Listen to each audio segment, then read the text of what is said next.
নমস্কার বন্ধুরা, আজকে আমি ঝিঙে আলু পোস্ত করব। তার জন্য এখানে আমি ঝিঙে নিয়ে নিয়েছি। ঝিঙেগুলোকে এইভাবে আমি পরিষ্কার করে ছুলে আর এইভাবে আমি কেটে নিয়েছি। আলু এরকম আমি ছোট ছোট করে কেটে নিয়েছি। আপনারা আপনাদের পছন্দ মতো কেটে নেবেন।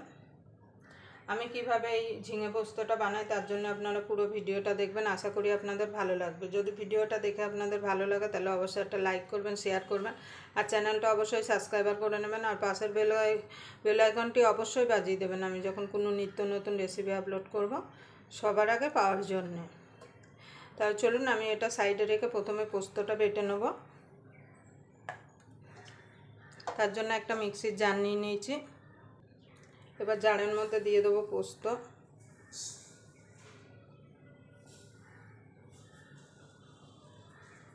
পোস্তটা কিন্তু একটু বেশিই লাগবে। দিয়ে দেবো এর সঙ্গে 4টে কাজু।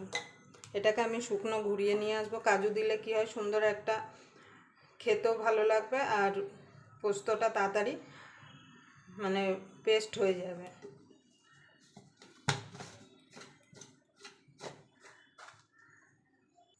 দেখুন বন্ধুরা, শুকনো আমি গুঁড়িয়ে নিয়ে চলে এসেছি। দিয়ে দেবো কাঁচা লঙ্কা। এখানে আমি 8টা থেকে 9টা কাঁচা লঙ্কা দিয়েছি। ঝালটা আপনাদের স্বাদ মতো দেবেন। এবার দিয়ে দেবো জল দিয়ে এটাকে স্মুথ একটা পেস্ট বানিয়ে নেব। এই ঝিঙে পোস্তটা বানানো যেমন সোজা, আর গরম ভাতের সঙ্গে খেতে কিন্তু অসাধারণ লাগে। আপনারা কিভাবে ঝিঙে পোস্ত বানান অবশ্যই কমেন্ট বক্সে জানাতে ভুলবেন না। আমি যেভাবে বাড়িতে ঝিঙে পোস্ত বানাই সেটাই কিন্তু আমি আজকে করে দেখাচ্ছি।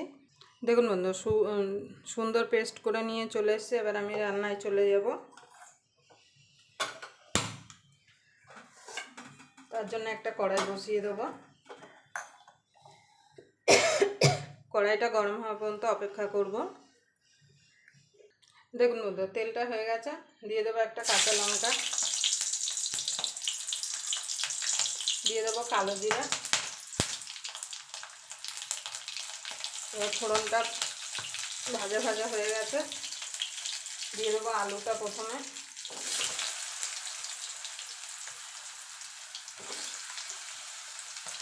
অনেকে কিন্তু আলু ছাড়াও শুধু ঝিঙে পোস্তও কিন্তু করে।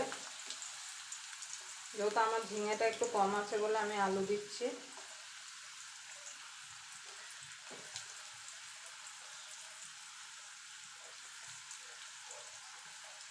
আলুটা একটুখানি ভাজা ভাজা করে নেব।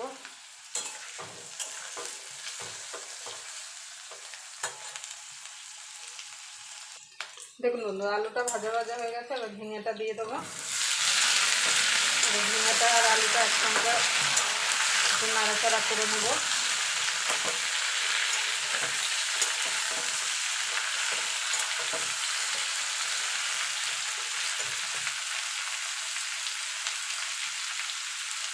দিয়ে দেবো স্বাদ মতো নুন।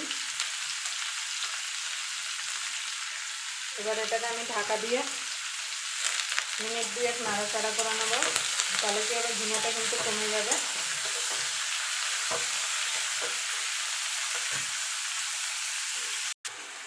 দেখুন বন্ধু, কতটা কমে গেছে। দিয়ে দেবো সামান্য একটুখানি হলুদ গুঁড়ো। আমি হলুদ গুঁড়ো দিচ্ছি, আপনারা কিন্তু হলুদ গুঁড়ো ছাড়াও কিন্তু করতে পারেন।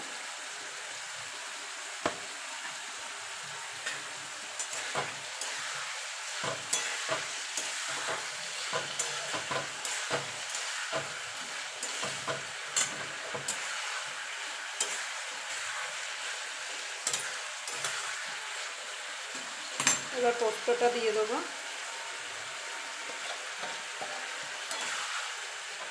এবার মিক্সির জারটা দিয়ে অল্প একটু জল দিয়ে দেবো।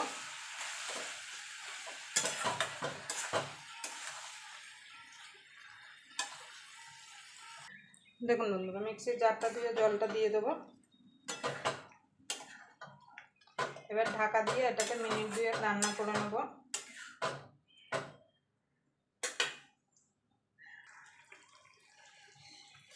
সামান্য দিয়ে দেবো একটুখানি চিনি।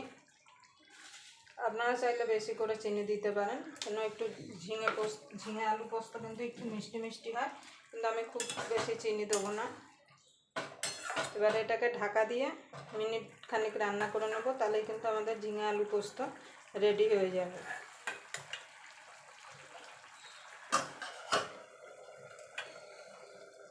দেখুন বন্ধুরা, ঝিঙে আলু পোস্তটা হয়ে গেছে, আমি নামিয়ে দেবো।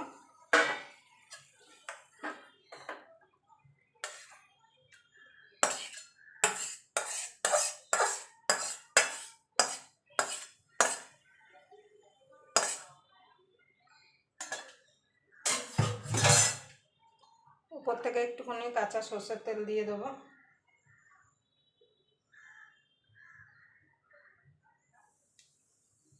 আবার আপনাদের সঙ্গে কোনো নতুন রেসিপি নিয়ে দেখা হবে। ততক্ষণ পর্যন্ত আপনারা ভালো থাকবেন, সুস্থ থাকবেন।